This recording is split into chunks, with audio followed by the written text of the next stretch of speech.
अक्सर ऐसा माना जाता है कि यूपीएससी की तैयारी करने के लिए या तो आपको पूरा समय सारा काम धाम छोड़ के यूपीएससी की तैयारी करनी होगी, या फिर अगर आप कहीं नौकरी करते हैं तो फिर आपको नौकरी छोड़नी पड़ेगी, या तो यूपीएससी की तैयारी होती है या नौकरी होती है। इस तरीके की बात जनरली आपको हमेशा सुनने मिलती है। इसको सही मायने में अगर हम कहें तो इसको हम मिथ कहेंगे, और मिथ क्यों कहेंगे ये आपको इस लेक्चर के अंत तक समझ में आ जाएगा।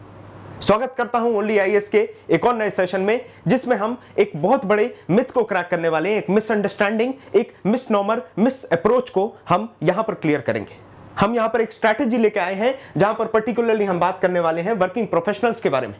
कैसे वर्किंग प्रोफेशनल्स अपनी काम के साथ अपनी जो नौकरी है, अपना जो रोजमर्रा का जीवन है जिसमें रोज उनको ऑफिस जाना है, ऑफिस से आना है, उसके बाद पढ़ाई करना है, क्या ये पॉसिबल है? सवाल जो हमेशा आपके मन में होता है। आप अगर नौकरी कर रहे हैं, आप अपने पेरेंट्स से, फ्रेंड्स से, किसी से भी पूछेंगे कि मुझे यूपीएससी की तैयारी करनी है, तो आपसे सबसे पहले ये कहेंगे तो फिर नौकरी भूल जाओ।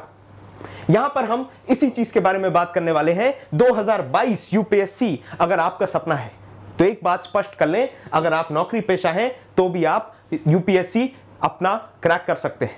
अपना जो सपना है आईएएस बनने का, उसको आप क्लियर कर सकते हैं, उसको आप पा सकते हैं, और उसमें ओनली आईएएस आपको मदद करने वाला है। ये पर्टिकुलर प्रेजेंटेशन उसी के लिए है।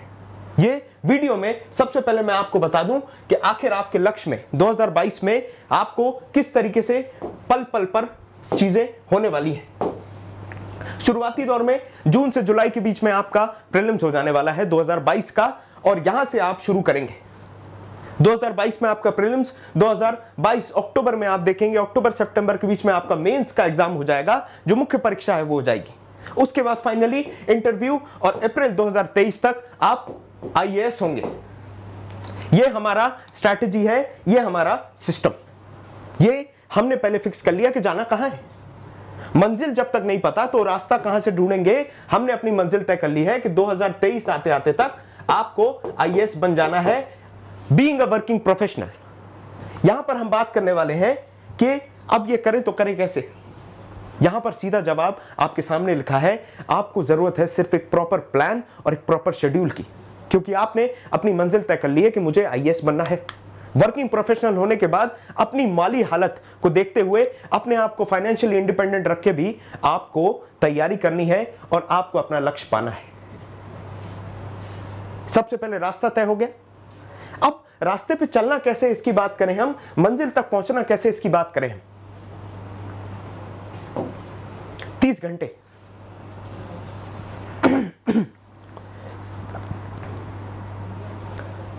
30 घंटे देने हैं आपको एक हफ्ते में। मिनिमम 30 घंटे आपको डिवोट करने पड़ेंगे पढ़ने के लिए। अब ऐसा हो सकता है कि आप नौकरी पेशा हैं, आप सुबह 9 बजे से निकलते हैं, और हो सकता है आप शाम को 7 बजे घर आए, 8 बजे घर आए, 9 बजे घर आए। लीस्ट कंसर्न अबाउट इट, आपको कोशिश करनी है कि आप एक हफ्ते में 15 घंटे, चाहे आप उसको हर दिन के 2 से 2.5 घंटे में डिवाइड कर ले, या फिर आप सैटरडे संडे को 5-5 घंटे दे दें। उस तरीके से आपको 30 घंटे का जो अपना कोटा है उसको हर हफ्ते पूरा करना है। ये मैं क्यों कह रहा हूं, क्योंकि आपको अपना काम भी साथ में चलाते रहना है, और उसके साथ में आपको एक एक्ट ऑफ बैलेंसिंग दिखाना पड़ेगा। अपनी पढ़ाई को भी आपको बैलेंस करना होगा। दिन गिन ले, महीने गिन ले, आएंगे लगभग 15 मंथ के आसपास आपके हाथ में है। ज्यादा कम समय भी नहीं है और बहुत ज्यादा समय भी नहीं है। मेरे हिसाब से मैं कहूंगा तो बहुत ही परफेक्ट स्लॉट है अपनी तैयारी शुरू करने के लिए। 15 महीने में आप अपनी तैयारी बहुत अच्छे तरीके से कर सकते हैं। और अपनी तैयारी करने का जो अप्रोच है वो ऐसा नहीं होना चाहिए कि बस प्रीलिम्स के मैंने क्वेश्चंस लगा लिए, मैंने प्रीवियस ईयर क्वेश्चंस देख लिए हैं, मैंने सारी वो तैयारी की है जो यूपीएससी प्रीलिम्स के लिए जरूरी है। यहां पर आपको तैयारी वो करनी है जो आप मेंस तक क्लियर कर पाए। मेंस में जो सवाल के जवाब लिखने हैं वो भी आपको पहले से आने चाहिए। तो आपकी जो तैयारी है उसका अप्रोच क्या होना चाहिए, उसका अप्रोच होना चाहिए प्रीलिम्स और मेंस दोनों को दिमाग में रख के चलना है। अब दोनों को दिमाग में रख के चलना है, उसके साथ में क्या जरूरी है आप खुद जानते हैं कि आप कितने पानी में हैं आपको कब पता चलता है। बचपन में भी आपने देखा होगा, जब स्कूल था तो तिमाही परीक्षा होती थी, 6 मंथली होगी, 3 मंथली होती है, फिर उसके बाद फाइनल एग्जाम। इस तरीके से आपको टेस्ट करा जाता था, आपकी लर्निंग को चेक करा जाता था। और यहां पर जब आपको चेक करना है आपने कितनी तैयारी की है, तो आपको चाहिए क्या कि आप प्रॉपर रिवीजन करें उस चीज का। रिवीजन करेंगे, आप टेस्ट करेंगे, और बहुत सारी जो टिप्स एंड ट्रिक्स हैं, पढ़ना कैसे, किस चीज को कैसे अप्रोच करना है, एक एग्जांपल के तौर पे ले लेते हैं, जैसे मैं मान के चलो सेकंड एआरसी रिपोर्ट की बात करता हूं आपसे। सेकंड एआरसी रिपोर्ट की आपको पढ़ाई करनी है। सेकंड एआरसी रिपोर्ट में एक चैप्टर भी अगर मोटे तौर पे देखें तो एट एन एवरेज 100 पेज का एक चैप्टर होता है। 100 पेज का एक चैप्टर, अगर 10 से 12 ऐसी रिपोर्ट्स हैं तो आप क्या सोचते हैं, क्या आप इन 15 महीने में सिर्फ सेकंड एआरसी रिपोर्ट पढ़ने वाले? जी नहीं, आपको यहां देखना है टिप्स एंड ट्रिक्स, कैसे इस बड़े से एक बहुत ही बड़े एक किताब को, अपने आप में जो ग्रंथ है उसको आपको कैसे पढ़ना है, उसमें से सार कैसे निकालना है और उसको अपने एग्जाम में कैसे यूज करना है। जैसे कि मान के चलिए आपका जो गवर्नेंस का पोर्शन है जो पेपर 2 में आता है, वो आपका सेकंड एआरसी में बहुत सारी चीजें आप लिख सकते हैं। ई गवर्नेंस के बारे में लिख सकते हैं, गुड गवर्नेंस के बारे में लिख सकते हैं, सिटीजन चार्टर के बारे में लिख सकते हैं, डिजास्टर मैनेजमेंट के बारे में आप उसमें से पढ़ सकते हैं, आप और भी चीजें देख सकते हैं सेकंड एआरसी में से। लेकिन कम समय में ज्यादा से ज्यादा काम कैसे करना है, उसके लिए आपको टिप्स एंड ट्रिक्स की जरूरत पड़ने वाली है। मोटे मोटे तौर पे हमने बात करी कि किस तरीके से हम इस चीज को चलाने वाले हैं। थोड़ी सी और गहराई में उतरते हैं। सवाल है जो सबके मन में होता है, पहले आपने मन बना लिया तैयारी करने का, अब धीरे धीरे जब आप तैयारी करेंगे तो आपके मन में आएगा कि सर ये मेंस में तो आंसर लिखने पड़ते हैं, 250 शब्द के आंसर लिखने पड़ेंगे, 150 शब्द के आंसर लिखने पड़ेंगे, तो ये शब्द इतने सारे आंसर हम कब लिखना चालू करेंगे? 15 महीने में से क्या पहले दिन से ही शुरू हो जाए किताब पकड़ के कि एक सवाल उठाए और सवाल उठ के हम लिखने लगे? यहां पर इस सवाल का जवाब जरूरी है। दूसरा एक और सवाल का जवाब जरूरी है कि ऑप्शनल सब्जेक्ट की तैयारी कब करना है सर? अब देखिए, ऑप्शनल सब्जेक्ट की तैयारी कब करना है इसके बारे में हम यहां पर चर्चा करेंगे। ऑप्शनल का चयन कैसे करना है इसके लिए हम अलग से एक प्रॉपर पूरा ही डिस्कशन को कंप्लीट करता हुआ एक वीडियो बनाएंगे, तो वो काफी ज्यादा एग्जॉस्टिव होगा जिसमें हम पूरी चर्चा करेंगे ऑप्शनल के बारे में। यहां पर अगर आप ध्यान दें तो हमें मेंस आंसर राइटिंग कब करनी है, ऑप्शनल सब्जेक्ट कब शुरू करना है और सीसेट क्यों करना है। अब सीसेट के बारे में भी थोड़ा सा और विस्तार से जान लीजिए। विस्तार से जानना इसीलिए जरूरी है ताकि आप इस खेल के रूल्स समझ पाएं। यूपीएससी निरंतर, अगर मैं कहीं फैक्ट्स में गलत हो जाऊं तो आप समझ लीजिएगा, लेकिन अगर मोटे तौर पे देखा जाए तो निरंतर सीटों की जो गणना है, जो सीट है वो कम होती जा रही है यूपीएससी में। अब अगर सीटें कम हो रही हैं तो सीटें कम है मतलब कैंडिडेट कम लेने हैं। कम कैंडिडेट लेने के लिए आपको कैंडिडेट को बाहर करना है। कैंडिडेट को बाहर करने का रास्ता क्या है?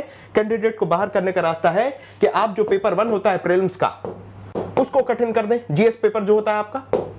या फिर दूसरा रास्ता क्या है, सीसेट जो है उसको थोड़ा सा और कठिन कर दें, उसका जो लेवल है, उसका जो बेंचमार्क है उसको और ऊपर कर दें। यूपीएससी पिछले 3 सालों से, सही मायने में देखा जाए तो पिछले 2 सालों से 19 और 20 में आप खुद देखेंगे तो आपको सीसेट का जो अप्रोच है उसमें बहुत ज्यादा फर्क समझ में आएगा। 2018 के पेपर में और 19-20 के पेपर में जमीन आसमान का फर्क समझ में आएगा। रीडिंग कॉम्प्रिहेंशन को भी इतना ज्यादा कॉम्प्लिकेटेड या फिर इतना हाई प्रोफाइल कर दिया गया है कि अगर आपकी तैयारी नहीं है तो आप सही जवाब तक नहीं पहुंच सकते। और यही आज के समय में टेस्ट हो गया है रास्कल और पास्कल का। अभी रास्कल और पास्कल क्या है, सही मायने में वो देखना चाहते हैं कि आप यूपीएससी के लिए सीरियस हैं या नहीं, आप इस एग्जाम के लिए, आप इस पोस्ट के लिए, आप इस post of power and accountability के लिए सीरियस हैं, तैयार हैं या नहीं। और वो चेक करने का तरीका है उनका सीसेट। आज के समय पे सीटें गिराते जा रहे हैं और सीसेट का लेवल बढ़ाते जा रहे हैं, तो सीसेट पे भी हमें भरपूर ध्यान देना है।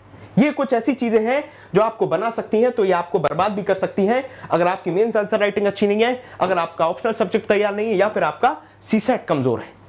तो इन 3 चीजों पे हम ध्यान देंगे, इस चर्चा में हम बात करेंगे। सबसे पहले अब शुरू कर लेते हैं तैयारी की बात, कैसे तैयारी करनी है, कैसे शुरू करना है।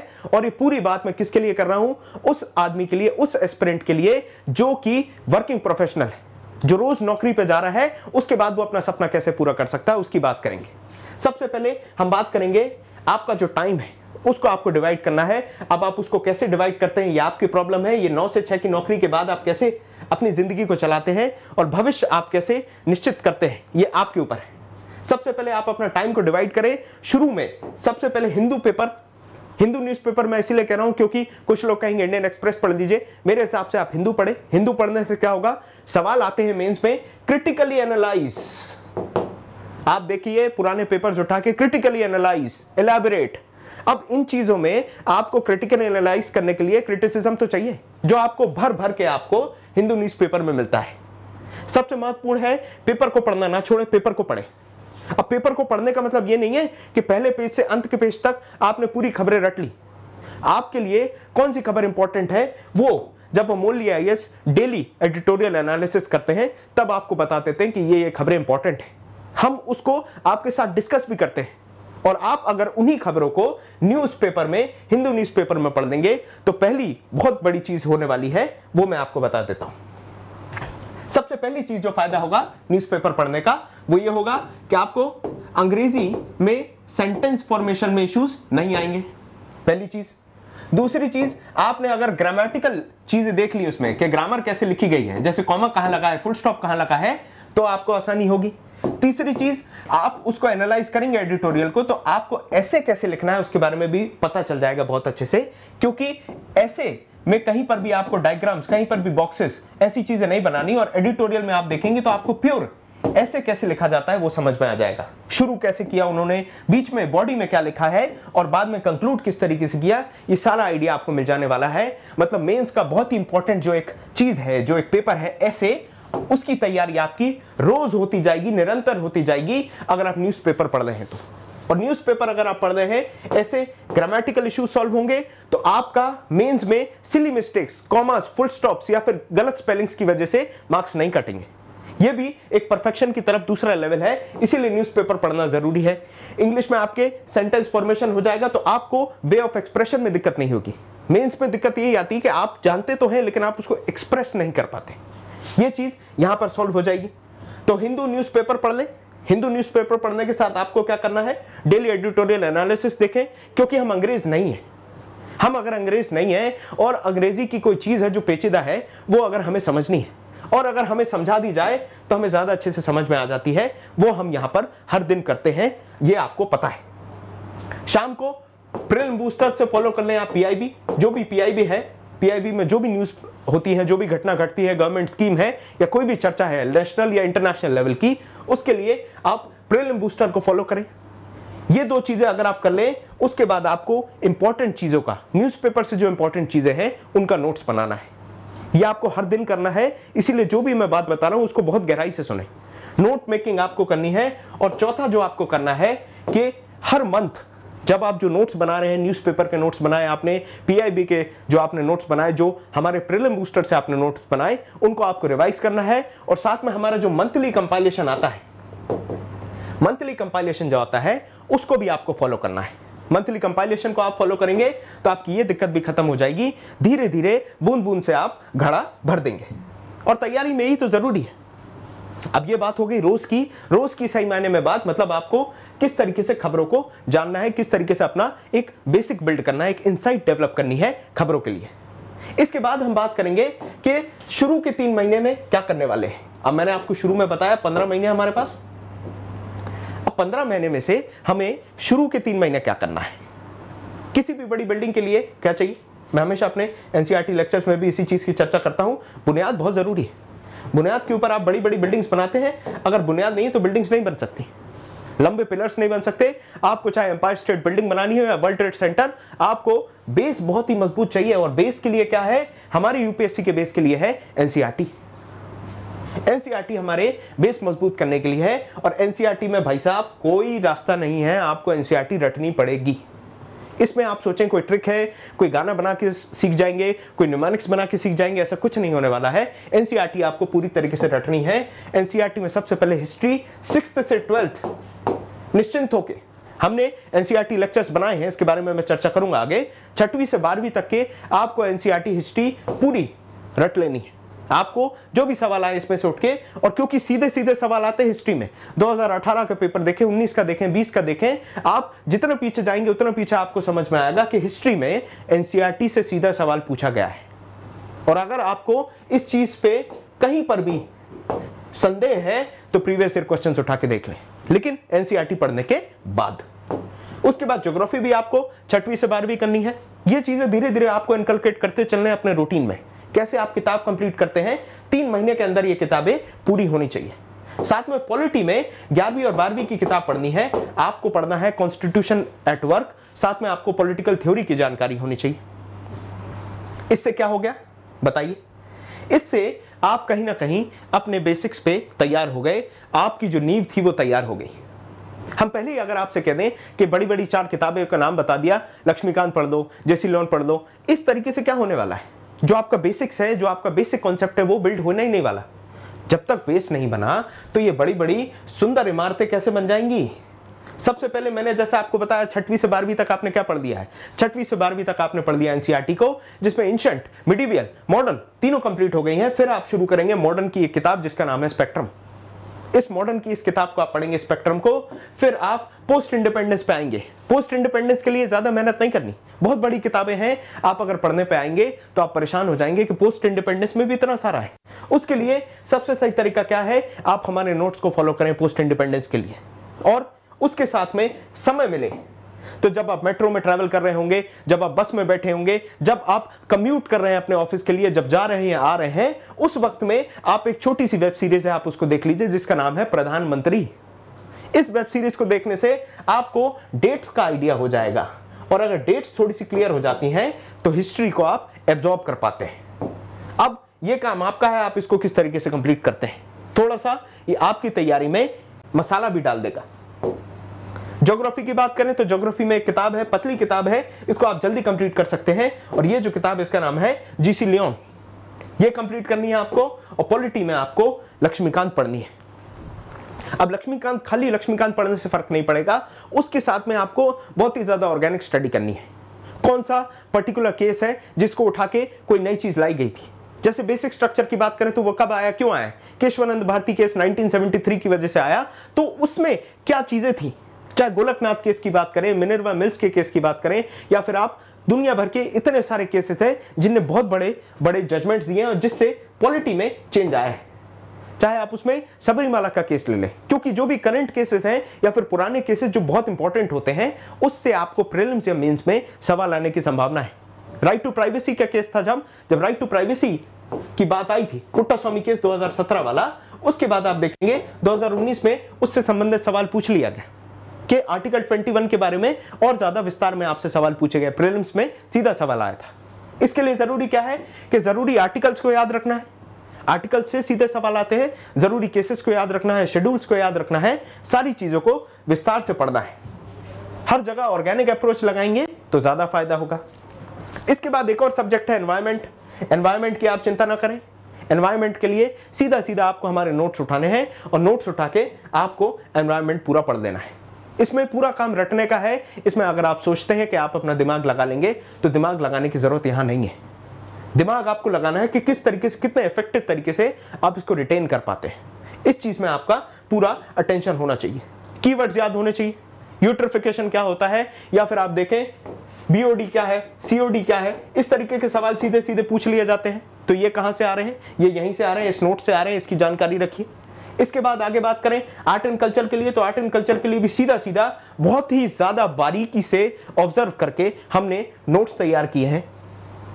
आर्ट एंड कल्चर आपका इससे कंप्लीट हो जाएगा।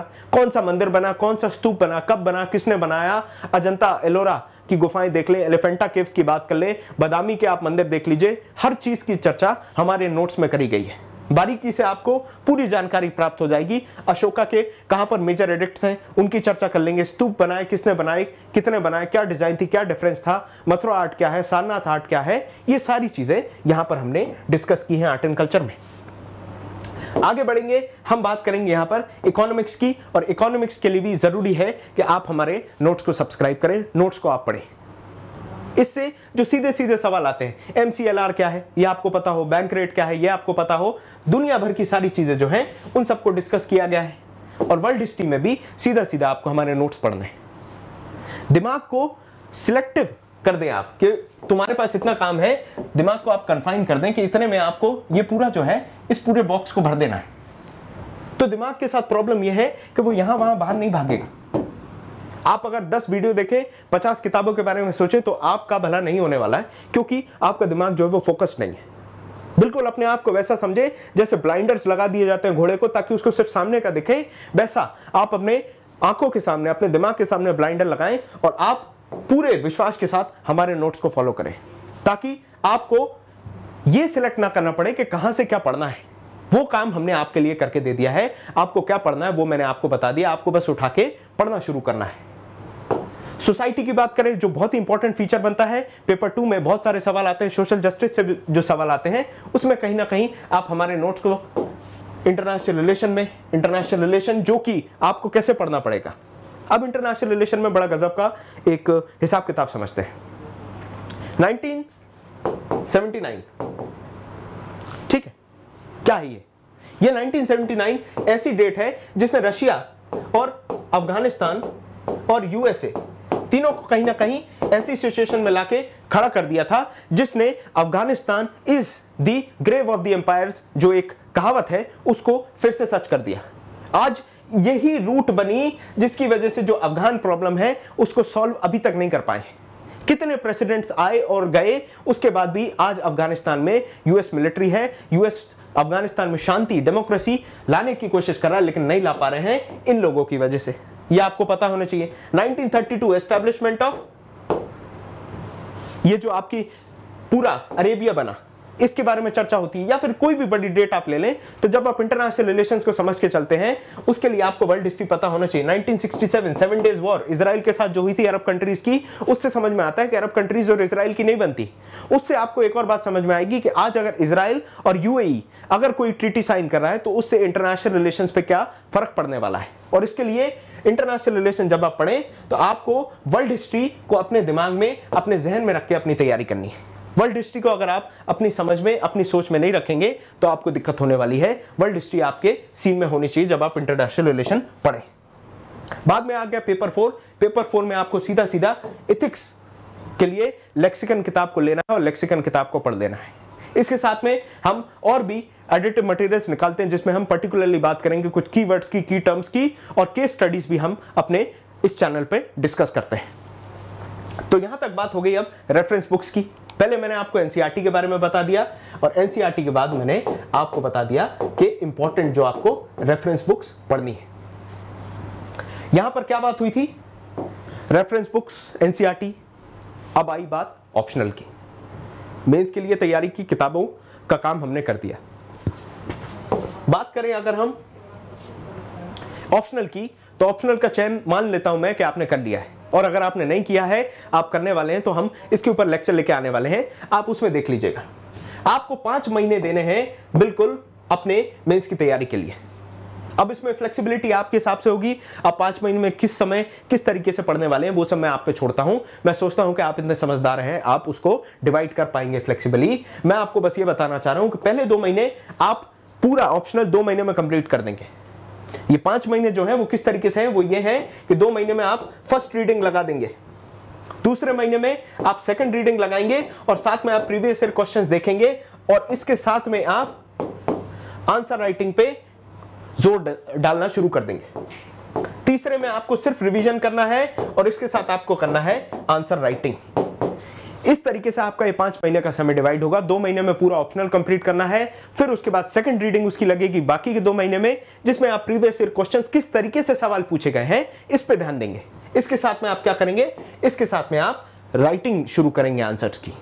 और फाइनली जो आखिरी 1 महीना है आपके 5 महीने के शेड्यूल का, उसमें आप रिवीजन करने वाले हैं और रिवीजन के साथ आंसर राइटिंग करने वाले हैं। तो ये जो 5 है, ये 5 का क्लासिफिकेशन है 2, 2 और 1 में। इसको जरा ध्यान से देखना है और इस तरीके से आपका ऑप्शनल कंप्लीट करने की स्ट्रैटेजी बनाई जाएगी। तो क्लियर हो गया फर्स्ट रीडिंग, सेकंड रीडिंग। इसके बाद आपको क्या करना है, आंसर राइटिंग शुरुआत कर देनी है, आपको अपना आंसर राइटिंग करना है और इस तरीके से पूरी कहानी आगे बढ़ेगी ऑप्शनल की। मेंस की तैयारी हमने यहां पर देख लिया, जीएस के पेपर्स देख लिए, हमने ऑप्शनल की भी बात कर ली।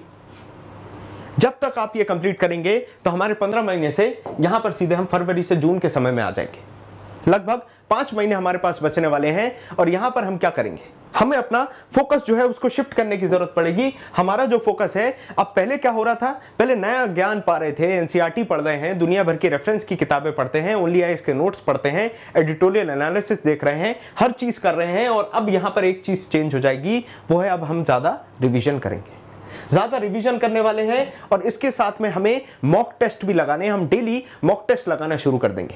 मॉक टेस्ट से क्या होने वाला है, हम फिजिकली अपने लिए तैयार कर लेंगे, अपनी बॉडी को तैयार कर लेंगे कि 9:30 बजे उठ के गोले लगाने हैं और ये गोले मारने हैं 9:30 बजे से उठ के, वो चीज आप अपने दिमाग में, अपने शरीर में जब बैठा लेंगे तो आपकी मसल मेमोरी में वो चीज आ जाने वाली है, आपकी तैयारी इस तरीके से होगी।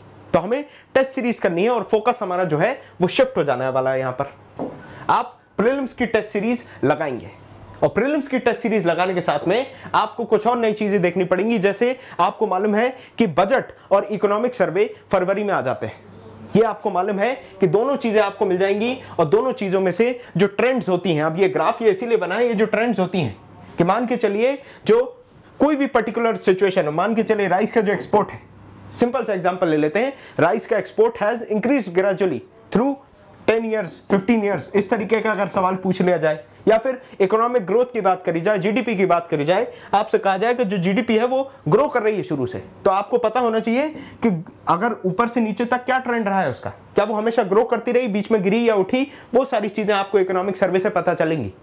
बजट एलोकेशन में नई नई स्कीम्स के बारे में जानकारी मिलती है और वो स्कीम्स आपकी सीधे सीधे पूछ ली जाती हैं। 2016 का पेपर अगर आप उठा के देंगे तो आपको समझ में आएगा कि गवर्नमेंट की कितनी स्कीमें जो है यूपीएससी के द्वारा पूछी जाती हैं। इसके साथ में कुछ रिपोर्ट्स वगैरह होती हैं इंटरनेशनल ऑर्गेनाइजेशंस की, उनको भी हमें देखने की जरूरत है। सेकंड एआरसी जैसे मैंने आपको बताया था, इसमें से जो नोट्स बनाने, हमें नोट्स में कंसोलिडेशन लेके आने की जरूरत है, क्योंकि इसमें बहुत सी चीजें ऐसी होती हैं जो करंट इवेंट से भी कहीं ना कहीं लिंक कर सकते हैं आप। तो जैसे कि मान के चलें सोशल एस्पेक्ट्स क्या हैं, सोशल एस्पेक्ट्स में आप पब्लिक पार्टिसिपेशन की बात करें, गवर्नेंस में रोल ऑफ पब्लिक का बात कर लें, या फिर इफेक्टिवनेस या एफिशिएंसी की बात करें, सोशल, पॉलिटिकल और इकोनॉमिक अप्रोचेस के बारे में भी हमें यहां पर ही चर्चा करने की जरूरत पड़ेगी। समय यही चल रहा है आपका फरवरी से ये जो फरवरी है इससे जून 2022 का चलेगा। नीति आयोग भी अपनी कुछ रिपोर्ट्स लेके आते हैं। नीति आयोग की रिपोर्ट चाहे आप बात कर ले कंपोजिट वाटर इंडेक्स की, या फिर दुनिया की अलग अलग जो भी रिपोर्ट्स हैं उन सब के बारे में नीति आयोग बात करता है। ईज ऑफ डूइंग बिजनेस के लिए भी स्टेट वाइज रैंकिंग निकाली जाती है, स्वच्छता के हिसाब से भी रैंकिंग्स आती हैं। इन सारी चीजों के बारे में हमें थोड़ी थोड़ी जानकारी इकट्ठी करनी है। डिजास्टर मैनेजमेंट, ये कुछ ऐसी चीजें जो आप कम समय में पूरी कर सकते हैं। एनडीएमए का क्या रोल है, और भी दूसरी जो संस्थाएं हैं उसके बारे में आप जानकारी ले सकते हैं। डिजास्टर मैनेजमेंट के एक्ट के बारे में पढ़ सकते हैं। सेंडाई जो एक ट्रीटी थी उसके बारे में आप पढ़ सकते हैं। या फिर आपसे अगर बात करा जाए कि अलग अलग डिजास्टर मैनेजमेंट के लिए कौन कौन सी इंटरनेशनल इंस्टीट्यूशंस रिस्पॉन्सिबल हैं और इंडिया का उनमें क्या रोल है, इंडिया ईयरबुक की बात करी जाएगी, जिसमें इंडिया में साल भर में जो भी चीजें हो रही हैं उन सब के ऊपर एनालिसिस और ट्रेंड दिया जाता है। जैसा इकोनॉमिक सर्वे है वैसा ही इंडिया ईयरबुक है। इसमें पढ़ने में एक बात का याद रखें, आप एक बात का ध्यान रखें कि इंडिया ईयरबुक जो है वो साल दर साल लगभग एक जैसी होती है। वहां पर हमें यह देखना है कितनी मोटी किताब में आखिर पिछले साल से इस साल में क्या बदलाव आया है, और जो बदलाव आया है वो आपको पढ़ के रखना है। हो सकता है उससे सवाल आपसे पूछा जाए। यहां तक की बात हो गई। इसके बाद फाइनली हम बात करेंगे कि आपको जो रिवीजन करना है, जो आपने मंथली कंपाइलेशंस बनाए थे अपने, हर मंथ आप रिवीजन कर रहे थे पीआईबी का और जो भी न्यूज़पेपर में आ रहा था उन सब का आपको कंटिन्यूअस रिवीजन करना है, और अपने जो स्टैटिक पोर्शन है उसको भी आपको एनालाइज करके रिवीजन करते रहना है। इतनी सारी बातें हो गई। मैंने आपको मेंस के बारे में बता दिया, कौन सी किताबें पढ़नी है, ऑप्शनल के बारे में बता दिया, और प्रीलिम्स के बारे में बता दिया, मॉक टेस्ट के बारे में बता दिया। यहां पर सिनेरियो यही आता है कि क्या इतने कठिन रास्ते पे अकेले चल सकते हैं। हमें शुरू से आदत डाली गई है कि बेटा थोड़ा सा पढ़ दिया, अब जरा हाफ ईयरली एग्जाम दे दो, थोड़ा सा पढ़ दिया फाइनल एग्जाम दे दो। हमारी आदत है और हमें इस तरीके से एडमिनिस्टर करा गया, डिजाइन करा गया है कि हमें अपने आप को टेस्ट करने के लिए एक टास्क मास्टर की जरूरत होती है। हमें जरूरत होती है कि कोई हमें थोड़ा सा गाइड कर दे, थोड़ा सा हमें चला दे, एक मेंटरशिप की हम एक्सपेक्टेशन रखते हैं। चाहे आप वर्किंग प्रोफेशनल हैं तो क्या हुआ, आप भी एस्पिरेंट हैं और हर एस्पिरेंट को मेंटोर की जरूरत पड़ती है। और यहां पर हम एक मेंटरशिप प्रोग्राम लेके आए हैं जिसका नाम है प्रारंभ। ये प्रारंभ जो है इसकी सबसे मुख्य जानकारी ये है कि ये 5 अप्रैल से शुरू होने वाला है। मतलब आप 5 अप्रैल 2021 से अपनी तैयारी को स्टार्ट कर सकते हैं। इसको आप इस समय किक स्टार्ट करें। और हम कहां से शुरू करने वाले हैं, बिल्कुल वैसे ही जैसे मैंने आपको बताया है कि आप पर्सनल लेवल पे अपनी तैयारी करेंगे, उसी तरीके से हम यहां पर भी आपकी तैयारी करवाने वाले हैं। हम शुरू करेंगे कहां से, हम शुरू करेंगे आपका बेसिक्स से। बेसिक्स में मैंने आपको क्या बताया, एनसीईआरटीज, हर एनसीईआरटी को हम यहां पर कवर करेंगे, और हर एनसीईआरटी को कवर करने के साथ में उस एनसीईआरटी का टेस्ट भी होगा, ताकि आपको पता चले कि जो आपने पढ़ा है वो आपने अच्छे से पढ़ा है या नहीं पढ़ा। हम एनसीईआरटीज की पूरी टेस्ट लेने वाले हैं, पूरी बुक्स कंप्लीट करेंगे, फिर उनका आपको टेस्ट देना पड़ेगा। साथ में बेसिक आंसर राइटिंग भी होगी। आखिर आंसर राइटिंग एकदम से तो कोई शुरू नहीं कर देता, एकदम से आप 250 शब्द का ऐसा आंसर नहीं लिख देंगे कि आपको पूरे में से पूरा नंबर मिल जाए। धीरे धीरे ये पूरा प्रोसेस चलता है। तो हम जैसे ही एनसीईआरटीज कंप्लीट करेंगे उसके साथ में थोड़ा सा आपको इंट्रोडक्शन देंगे कि आंसर राइटिंग कैसे होती है, उसकी भी क्लासेस इस बेसिक लेवल पे कराई जाएंगी। बेसिक के बाद हम कोर लेवल पे आएंगे, जहां पर हम फिर से, जैसा हम कोर लेवल पे मैंने आपको बताया था कि हम रेफरेंस बुक्स पे आते हैं, वो रेफरेंस बुक्स हम यहां पर डील करेंगे। साथ में वो रास्कल पास्कल वाला जो इशू था, सीसेट में जो छटाई होती है आज के समय में, जिस तरीके से एस्पिरेंट को बाहर कर दिया जाता है सीसेट की वजह से, वो ना हो, इसके लिए हम इस पर्टिकुलर कोर्स सेक्शन में ही सीसेट की क्लासेस भी इंट्रोड्यूस कर रहे हैं। यहां पर सीसेट की क्लासेस भी होने वाली है हमारे इस प्रारंभ कोर्स में। इसके बाद फाइनली एडवांस लेवल पे जब हम आएंगे तो हम ज्यादा आंसर राइटिंग पे, शुरुआती तौर पे हम मिशन मोड पे आंसर राइटिंग करेंगे, और ये जहां तक अक्टूबर में आपको आंसर राइटिंग के लिए तैयार करते हैं। यहां से आप आंसर राइटिंग शुरू करेंगे, ऐसे राइटिंग शुरू करेंगे और मेंस के लिए तैयार हो जाएंगे। और जब आप ये सारी चीजें कर लेंगे, प्रीलिम्स क्लियर कर दिया, मेंस क्लियर कर दिया, फिर आपको हमारी जरूरत पड़ेगी इंटरव्यू के लिए, और जो आपका डैफ होता है और इंटरव्यू के लिए जो भी आपको गाइडेंस चाहिए वो भी हम इसी पर्टिकुलर प्रारंभ जो हमारा एक इनिशिएटिव है उसमें आपको प्रोवाइड करेंगे। उम्मीद करता हूं सारी कहानी आपको समझ में आ गई होगी। ये जो रास्ता है इसमें आप अकेले भी चल सकते हैं, मैं जानता हूं आप कर सकते हैं, लेकिन अगर आप चाहें हमारा सहयोग तो हम आपके बहुत नजदीक खड़े हैं। प्रारंभ ये जो एक कोर्स है वो हम आपके साथ शेयर कर रहे हैं। आप चाहें अगर जानकारी लेना है इसके बारे में तो आप हमारी वेबसाइट पर भी विजिट कर सकते हैं www.onlyeyes.com पर। इसके साथ में आप हमें कॉल भी कर सकते हैं। यह जानकारी होगी प्रारंभ की। अब जरा सी बात, आपको किस तरीके से इस चीज को अप्रोच करना है, थोड़ा सा आपकी लाइफस्टाइल के बारे में बात कर लूं तो यहां जो ये कामकाजी लोग होते हैं इनके पास समय की कमी होती है। समय की कमी क्यों है? क्योंकि इन पे जिम्मेदारियां ज्यादा हैं। जिस भी पोर्टफोलियो पे आप काम कर रहे हो उसकी भी जिम्मेदारी है, इसलिए आपको अपनी जो सुबह है वो रिवीजन में देनी पड़ेगी। फिर आप किस तरीके से अपने टाइम को डिवाइड करते हैं, जो भी आपका दोस्तों यारों में खड़े होने का टाइम है, जो आपका चाय पीने का टाइम है, उस समय को आप किस तरीके से प्रोडक्टिव स्टडी में लगाते हैं। बहुत से ऐसे एस्पिरेंट्स हैं जिनके हमने टॉपर टॉक्स में वीडियोस लिए हैं, वो बताते हैं कि sir Saturday Sunday which used to be a weekend for my friends when they used to go and party, that time I used to study। उस समय में पढ़ता था जब मेरे दोस्त शनिवार और रविवार पार्टी कर रहे होते थे। तो ये सैक्रिफाइस जो है, ये जो बलिदान आप कर रहे हैं, आप ये सोच के करिए क्या ये बलिदान आपको करना है? क्या इस बलिदान को करने से जो आपका भविष्य होने वाला है वो आपके दोस्तों से ज्यादा चमकदार, ज्यादा उज्जवल होने वाला है? If it is going to be more shimmerer than your friends then you should go for it. इसके बाद बात आती है जो आपका शाम का समय है, जब आप ऑफिस से वापस आते हैं उसके बाद आप क्या करें?